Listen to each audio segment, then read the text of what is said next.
Hello, I'm Mithrils, and welcome to my Psychokineticist. This is a build video of a build I stumbled upon as I was exploring the new Kineticist. My goal was to make a Kineticist that could solo on Unfair in Chapter 6. And what do you know? I found a build. A little unexpectedly, to be honest. But yeah, here you go. For a race, I pick the Aasimar.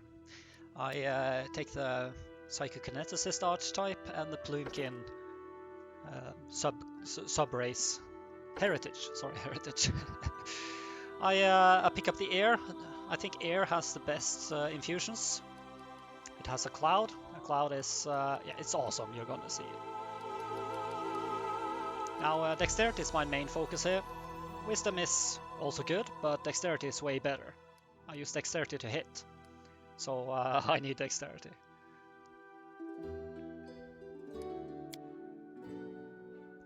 Now I take weapon finesse here. I'm dex based after all, into a kinetic blade and electric blast.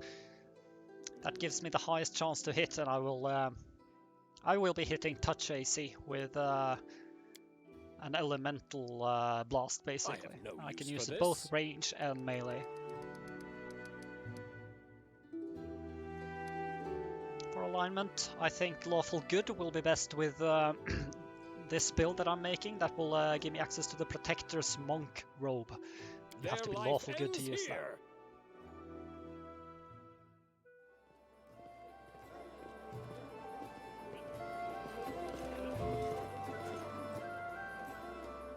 Alright, next up I'm going to go with Monk, and Traditional Monk to be more specific. The reason I prefer Traditional Monk is because they get 2 more to the will save over other monks. So it's a nice little bonus there. The downsides to the Traditional Monks I will not have to deal with, since I only take 1 level in it. Now I am maxing mobility at the start. By maxing I mean I'm rushing it to rank 3 so that I can get higher dodge bonus when fighting on the defensive. That's also why I take Crane style, to get that extra defense in melee. The skills I'm going to focus on are, like always, Perception, Trickery and Stealth. However, for this build I'm also going to use Magical Device. Kineticist gets quite a lot of feats. Almost a little like the Alchemists gets feat every other level, or an Alchemist ability. The Kineticist does the same. They get a wild talent that can also be a skill focus. So I will put skill focus on higher levels into the most important skills. Extended range here. I didn't have a choice, but extended range is a good thing to have. Especially since you can't really run through your clouds. So extended range will let you shoot over them. So it's very useful. Further on, I picked the Hare Familiar. I need the initiative. You will see that later when I set up the fights. Also dodge, nice to have. I'm going to have to focus on armor class, and I'm struggling for armor class since I will not be able to use arcane protectors. So I struggle to hit that magical 50 plus touch AC.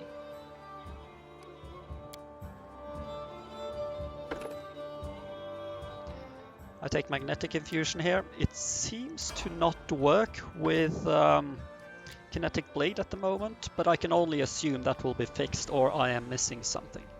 So in the early game this build will be mostly focusing on hitting in melee with the kinetic blade. So also it doesn't seem to cost much when you activate it. Celerity here, that's a haste. That's something to spend the burn on early on. Especially since you don't have many attacks per round, it's going to be very useful.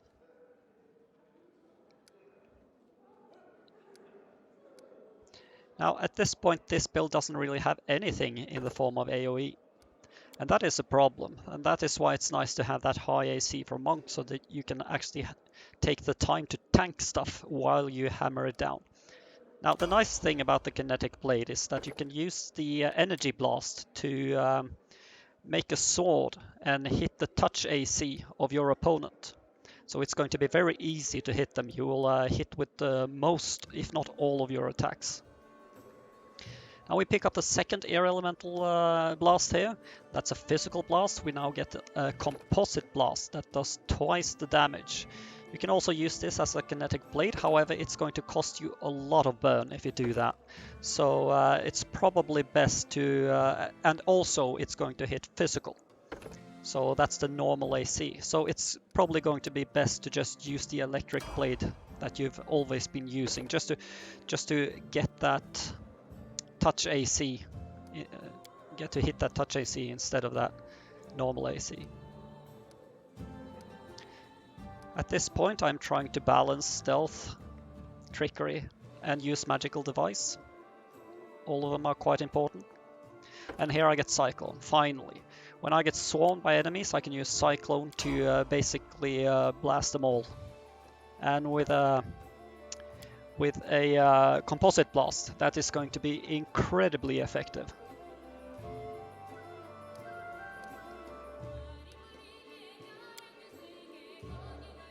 Improved critical here, still using quite a lot of kinetic blade at this point, at least I think so, I haven't leveled this.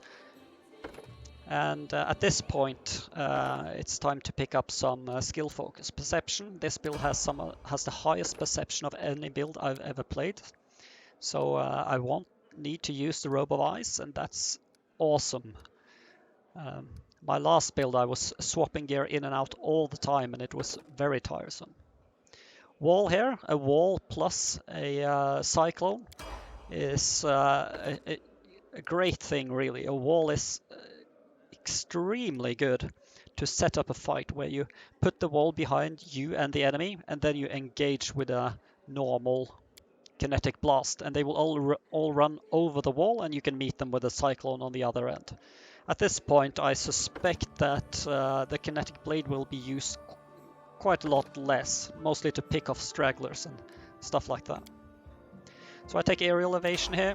I don't know how useful it's going to be. There's not that many reflex saves to be made, outside traps of course, but this build has quite decent trickery, so I expect to be able to disable most traps.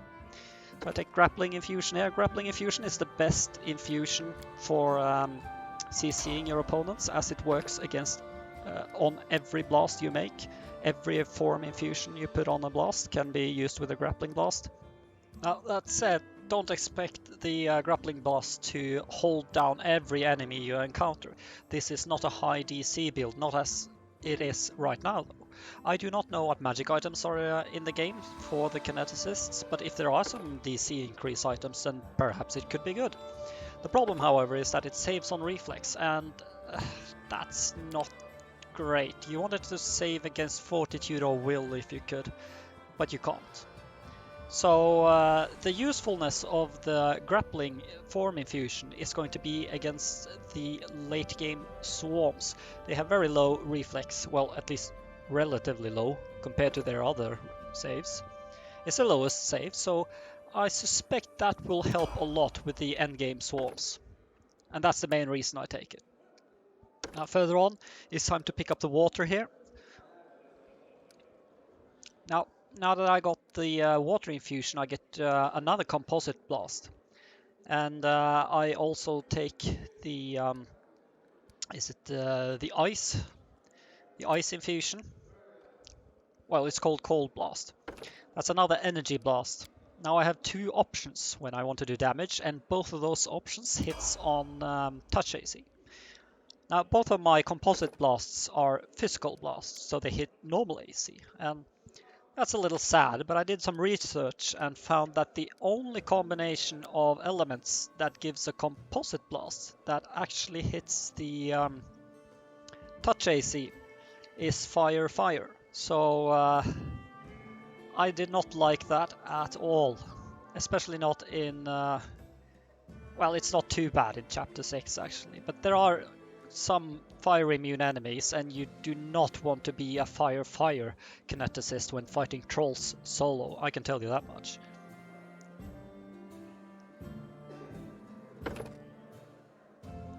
Now by this point I have I have taken 2 spell penetration feats.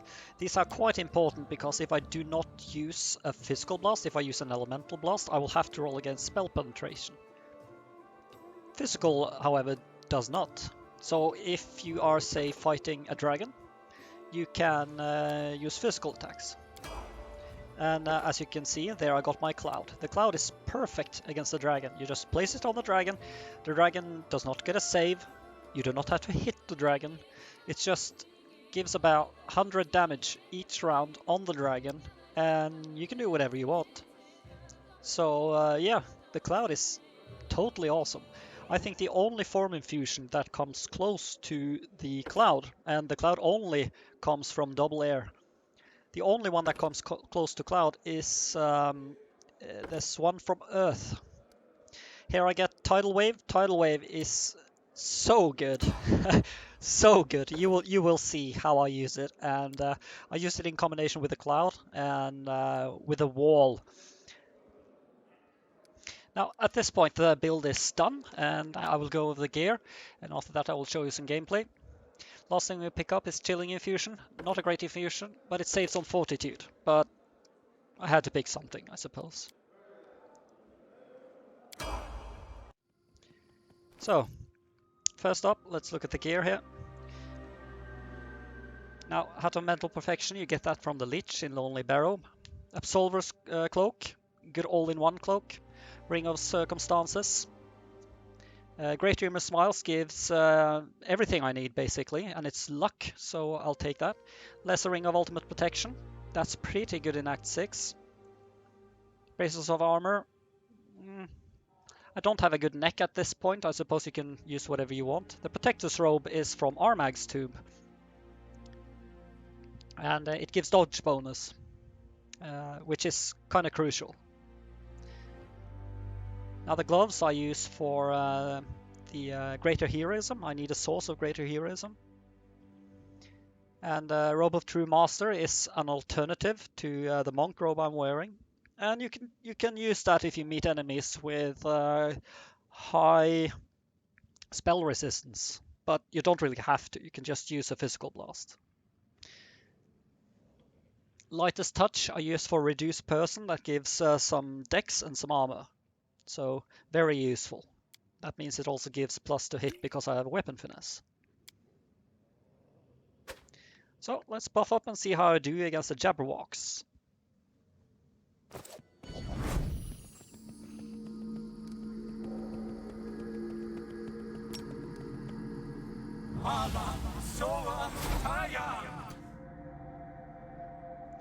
Now, one thing I found with Kineticist, that's it's quite hard to keep track of every button you have to click to get the perfect blast. And also the game seems to have a will of its own sometimes, so sometimes I use burn even though I wasn't supposed to use burn. So I suppose it's something you'll learn over time. But here I know this spawns a Jabberwock right there, so I prepare for that. I also don't use Gather Power here because I want to build up some burn so that I get some more to hit.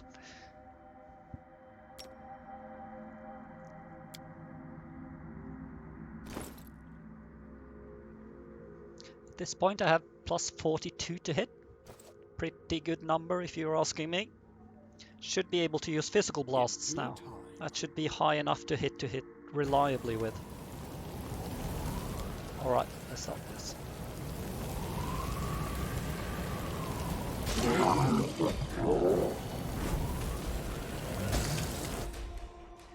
Alright, they use Burble in AoE will save that confuses me, so I run away at the beginning, get out of range from that Burble, and then nuke them with extended range.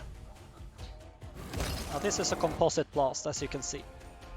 Pretty decent damage. That was 350 damage, and it didn't even cost me any burn.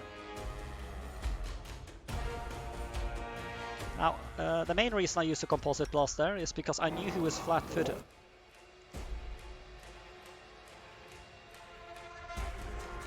Alright, next one I open with a cloud.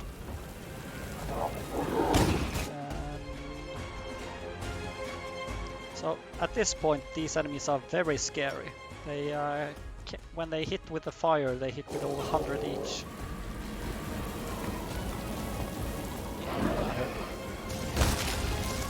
And there you go. 700 damage. That was a crit though. However, I can use a quicken maximized empowered and do the same thing again for 1400 damage single targets. But I would have to crit both and that probably won't happen. But it's possible. So yeah, there's huge potential with this class.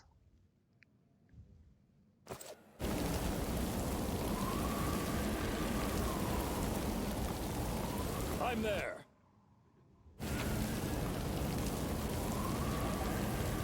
Alright, done here, let's move on.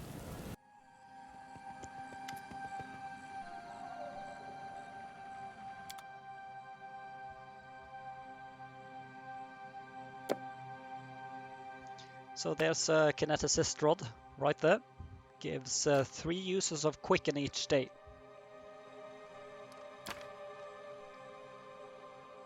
Now quicken is the most expensive metamagic infusion, so that's a good item.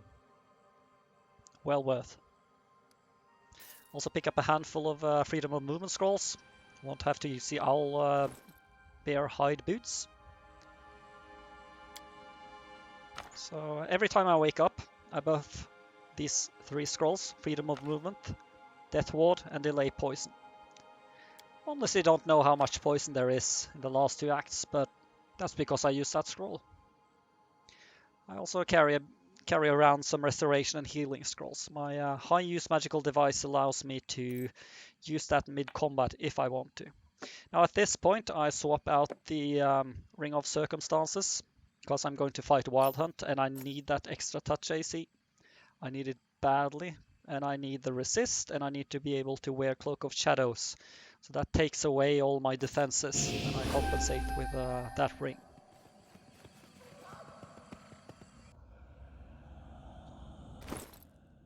Alright, time for the Nollie Witch.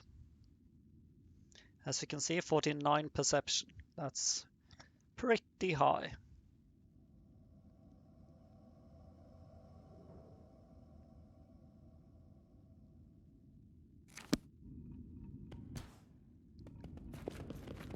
Interesting.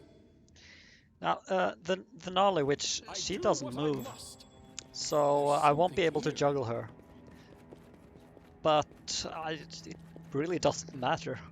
My cloud does work.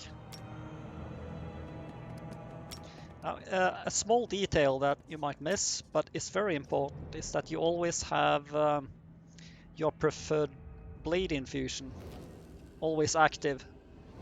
So that when you run into melee, if you decide to run into melee, it is already up. If it's not active, you would have to spend a movement action to activate it.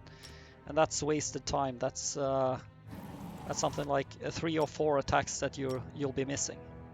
3 attacks, I think. So I buff haste here. I'm going to try and outrun the madness aura.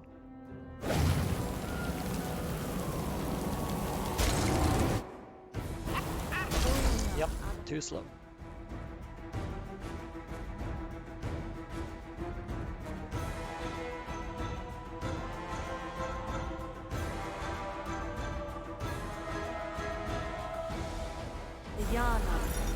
That's a really high will save, and it's really hard to make that. So, since I'm confused, my character has decided to just hit on his own, and it seems to be working quite well. After all, I'm hitting his touch AC, and that's exactly what I want.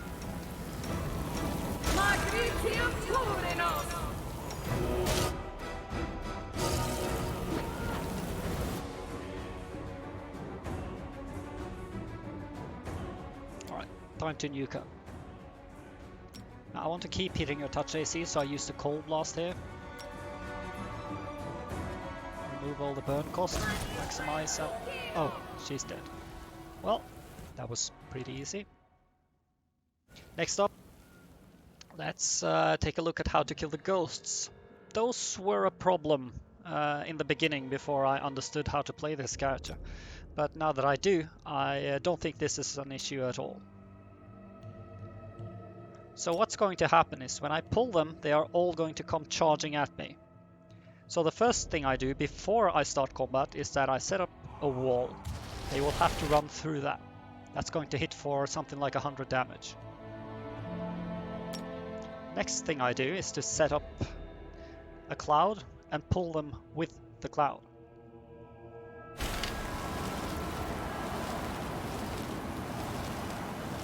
Now both of these infusions last for quite a while.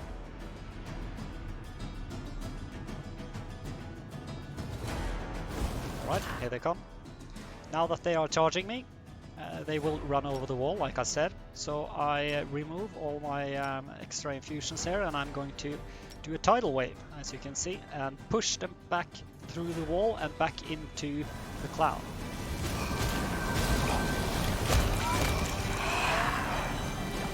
So that's pretty effective. And that's how the build works. That's what I do. That's how I solve encounters. That's something like 300 to 400 damage, I think. Now the only thing that's missing in this formula is to have a way to slow the enemies. If I had a way to slow the enemies, and it might be possible to find a way to slow the enemies through some infusion, but I haven't really found it yet. There might be a combination of elements that lets you get that form infusion. Well, that's a substance infusion, sorry. So, same plan here. This guy will stand here and he will buff up for quite a while first. He has a really high armor class, however he has a really low touch armor class. So, yeah, I'm just going to use my cold blast here.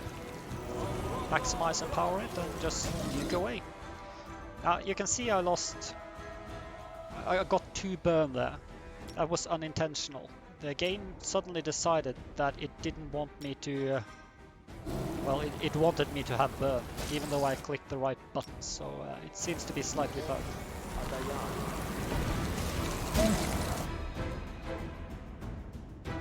So I hit him every time, and I hit him for 100 damage. On top of that, there's the cloud that hits for 100 damage each round. And yeah, he didn't even have time to run over the wall. So at this point I don't really have any way to kill him. So I brought Hellfire Scrolls. And that's very important to save those for this encounter. If not, then there's probably some other way to kill him. Pick up an unholy weapon. However, the ones I found was martial weapons, and I don't want to pick up a weapon proficiency just for that fight.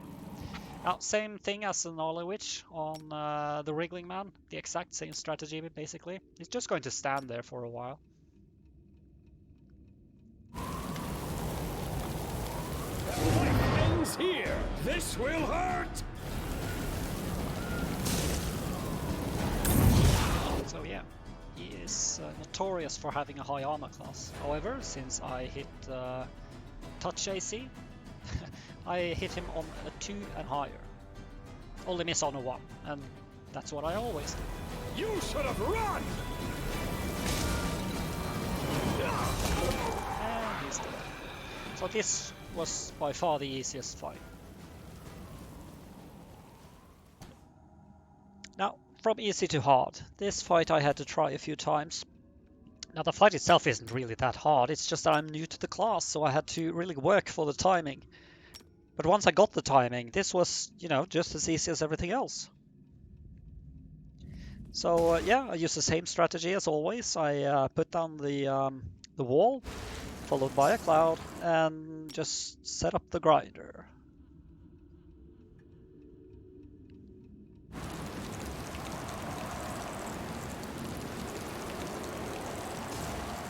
If I had the grappling substance infusion, I suspect this would be a lot easier, but I picked up on that after I recorded all of this, so I'm quite curious as to how the grappling infusion would play out. Now, as you, I don't know if you noticed, but I was lost on initiative here, so I have to run extra far back. If not, they are going to creep up on me and kill me instantly, basically. So just in time I managed to knock them back, and well, it's pretty much over at this point. Just to be sure, I don't know if they're going to be pushed all the way back. I put up another cloud just in front of the wall, but that was not necessary. So yeah, this was an incredible fun build to play in Chapter 6. My DC Saucer was also quite fun in Chapter 6, but I much prefer this one. And the reason is that the DC Saucer was very one-dimensional, where you put up a spell, everything dies or everything gets knocked down and you just run away. Here you have to actually set up a combo, and if I failed, I had to try and get the timing right. It's not just about, you know, not rolling once or the luck of the draw of what you roll, basically. This is about how I set it up. It's all up to me, basically. That's why I love this build. So I'm going to try and take this build to level 20. I'm going to try and level it. But I wanted to get this video out there. I'm really hyped for this build. And I hope you also will play the Kineticist. Maybe you got some few ideas. And yeah, thank you for watching. And yeah, see you in the next video.